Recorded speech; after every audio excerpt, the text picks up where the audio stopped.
വയനാട് വലിയ തരത്തിലുള്ള രക്ഷാ ക്യാമ്പൊക്കെ കഴിഞ്ഞ് തിരിച്ചപ്പോൾ ഒരു ചോദ്യം ഉയരുന്നുണ്ട് UDF-നെതിരെ.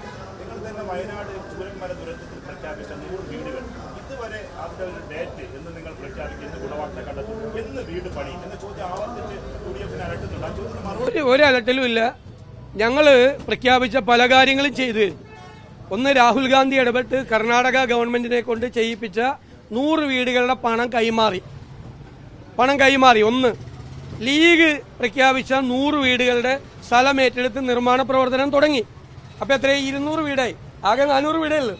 ഇനി ഞങ്ങളുടെ സ്ഥലം കിട്ടാൻ അടുത്ത ആഴ്ച ഞങ്ങളുടെ രജിസ്ട്രേഷനാണ് സ്ഥലത്തിൻ്റെ. ആ രജിസ്ട്രേഷൻ കഴിഞ്ഞാൽ ഉടൻ തന്നെ 10 ദിവസത്തിനുള്ളിൽ പ്ലാൻ അംഗീകരിച്ച് ഞങ്ങളുടെ നിർമ്മാണ പ്രവർത്തനം ഞങ്ങൾ തുടങ്ങും. അപ്പോൾ 300 വീടാവും. അപ്പോൾ ആകെ 400 വീടേ നിർമ്മിക്കേണ്ടേ ഉള്ളൂ. അപ്പോൾ 300 വീട് നിർമ്മിക്കുന്നത് UDF-ആയിട്ട് ബന്ധപ്പെട്ട് കോൺഗ്രസുമായിട്ട് ബന്ധപ്പെട്ടാണെന്ന് മനസ്സിലാക്കിയാൽ മതി. അപ്പോൾ സർക്കാർ ബാങ്കിലിട്ടിരിക്കുന്ന 742 കോടി രൂപ ഇപ്പോഴും ചികിത്സാ ചെലവ് കൊടുക്കുന്നില്ല, അവിടെ ഇപ്പോഴും റെന്റ് കൊടുക്കുന്നില്ല പലർക്കും. അപ്പോൾ ആ കാശ് അവിടെ ഇട്ടിട്ട് സർക്കാർ എന്ത് ചെയ്യുക? അതാണ് ചോദ്യം. ഞങ്ങളുമായി ബന്ധപ്പെട്ട് പറഞ്ഞ 300 വീട് അവിടെ വരും. ഇപ്പോൾ യൂത്ത് കോൺഗ്രസിൻ്റെ കാര്യം പറയും. യൂത്ത് കോൺഗ്രസ് കളക്ട് ചെയ്ത 1,05,00,000 രൂപ അത് KPCC-ക്ക് കൈമാറും അടുത്ത ദിവസം. ഇതെല്ലാം ക്ലിയറാണ്. അല്ല, അത് ഞാൻ ചോട്ടെ, സർക്കാർ ഒരു കൊല്ലമെടുത്തു ഭൂമി കണ്ടെത്താൻ വേണ്ടിയിട്ട്.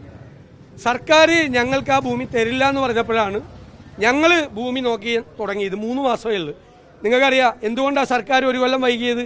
വയനാട്ടിലെ പല ഭൂമി നിയമപ്രശ്നങ്ങളിൽ കുരുങ്ങിക്കിടക്കുക. നിയമപരമായ പരിശോധന പൂർണ്ണമായി നടത്താതെ ഒരു ഭൂമി എടുക്കാൻ പറ്റില്ല. സർക്കാർ ഒരു കൊല്ലം താമസിച്ചപ്പോൾ ഞങ്ങൾക്ക് 3 മാസം താമസിക്കാൻ പാടില്ല ഭൂമി എടുക്കാൻ. എന്നിട്ട് വ്യാപകമായി ഇതിൽ പ്രചരണമാണ്. ഞാൻ തട്ടിയെടുത്തു പൈസ. ഇന്നലെ ഞാനൊരു CPM-ൻ്റെ അവിടെ ഇരുന്ന ഒരാൾ എല്ലാ ദിവസവും 10 കാർഡ് ഇറക്കണ്ടല്ലേ എനിക്കെതിരായിട്ട്. നിങ്ങളുടെ ഒരാൾ അവിടെ ഇരുന്ന് ഇറക്കണ്ടല്ലോ 10 കാർഡ്. അതിലൊരു കാർഡ് മറ്റേ അവിടെ തന്ന പൈസ, KPCC തന്ന പൈസ ഞാൻ അടിച്ചു മാറ്റി. KPCC-യുടെ 137, 138 ഞങ്ങളുടെ സംഘടനാ പ്രവർത്തനം നിങ്ങൾ ഫണ്ട് പിരിക്കണേക്ക്, CPM ഫണ്ട് പിരിക്കണേക്ക് അടിച്ചുകൊണ്ട് പോകുമായിരുന്നു.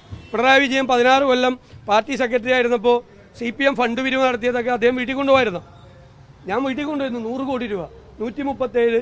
ഇതുപോലത്തെ പ്രചരണം AKG സെന്ററിലിരുന്ന് നിങ്ങളൊരാളെ ചുമതലപ്പെടുത്തിയിട്ടുണ്ടല്ലോ, അയാളുടെ നേതൃത്വത്തിൽ എല്ലാവർക്കും അറിയാമല്ലോ, ഞാൻ പറയുന്നതിൻ്റെ പേര്, എല്ലാ ദിവസവും 10 കാർഡ് ഇറക്കുക. എല്ലാം കഴിയുമ്പോൾ നിങ്ങൾ അയാളോട് പറഞ്ഞേക്ക് അയാൾക്കെതിരെ ഒരു കാർഡ് വന്നിടുന്നത് ഒറിജിനൽ.